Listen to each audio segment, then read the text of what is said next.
श्रुतिस्मृतिपुराणानाम् आलयं करुणालयं नमामि भगवत्पादं शङ्करं लोकशङ्करम्।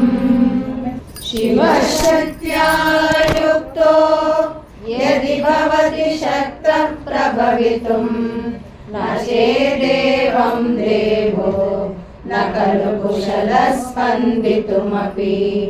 अतस्त्वामाराध्यां हरिहरविरिञ्चादिभिरपि प्रणन्तुं स्तोतुं वा कथमकृतपुण्यः प्रभवति।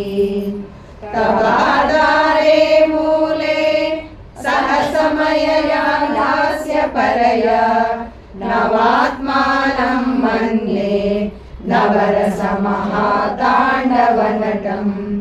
उभाभ्यामेताभ्याम् उदयविधिमुद्दिश्य दयया सनाताभ्यां जज्ञे जनकजननीमज्जगदिदम्। गतैर्माणिक्यत्वं गगनमणिभिः सान्द्रघटितम् किरीटं ते हैमं हिमगिरिसुते कीर्तयति यः।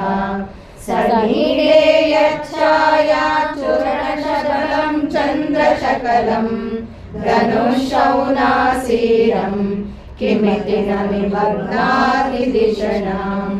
दुरोतोद्वान्तं नः तुलितदलितेन्दीवरवनं घनस्निग्धश्लक्ष्णं चिकुरनिकुरुम्बं तव शिवे। यदीयं सौरभ्यं सहजमुपलब्धुं सुमनसो वसन्त्यस्मिन् मन्ये बलमतनवाटी विटपिनां।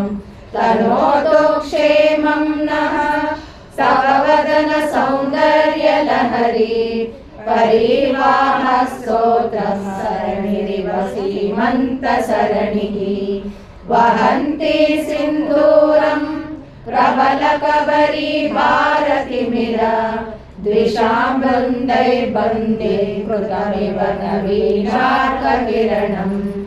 अरालैः स्वाभाव्यात् अलिकलमसश्रीभिरलैः परीतं ते वक्त्रं परिहसति पङ्केरुहरुचिं।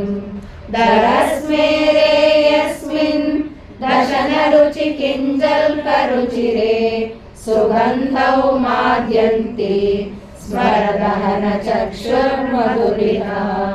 ललाटं लावण्यद्युतिविमलमाभाति तव यत् द्वितीयं तन्मन्ये मकुटघटितं चन्द्रशकलम्। विपर्यासन्न्यासात् दुभयमपि सम्भूय चमितः सुधालेपस्योतिः परिणमति राकाहिमकरः। भ्रुवौ भुग्ने किञ्चित् भुवनभयभङ्गव्यसननि त्वदीये नेत्राभ्यां मधुकररुचिभ्यां धृतगुणम्। धनुर्मन्ये सव्ये करकरगृहीतं रतिपते प्रकोष्ठे मुष्टौ च स्थगयति निगूढान्तरमुमे।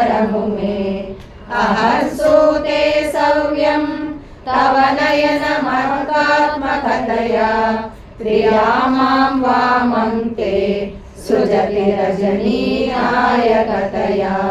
तृतीया ते दृष्टिः दलदलितहेमाम्बुजरुचिः समादत्ते सन्ध्यां दिवसनिशयोरन्तरचरीं।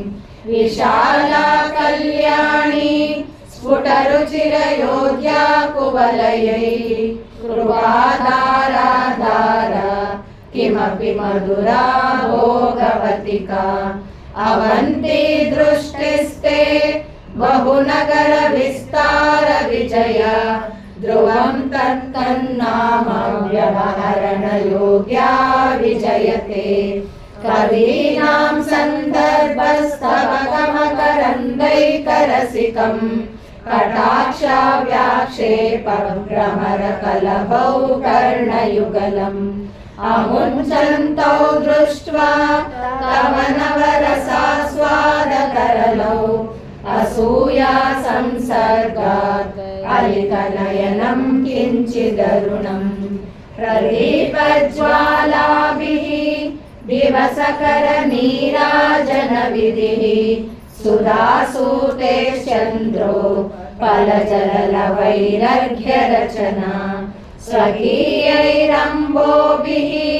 सलिलनिधिसौहृत्यकरणम् त्वदीयाभिर्वाग्भिः तव जननि वाचां स्तुतिरियं तव जननि वाचां स्तुतिरियं तव जननि वाचां स्तुतिरियम्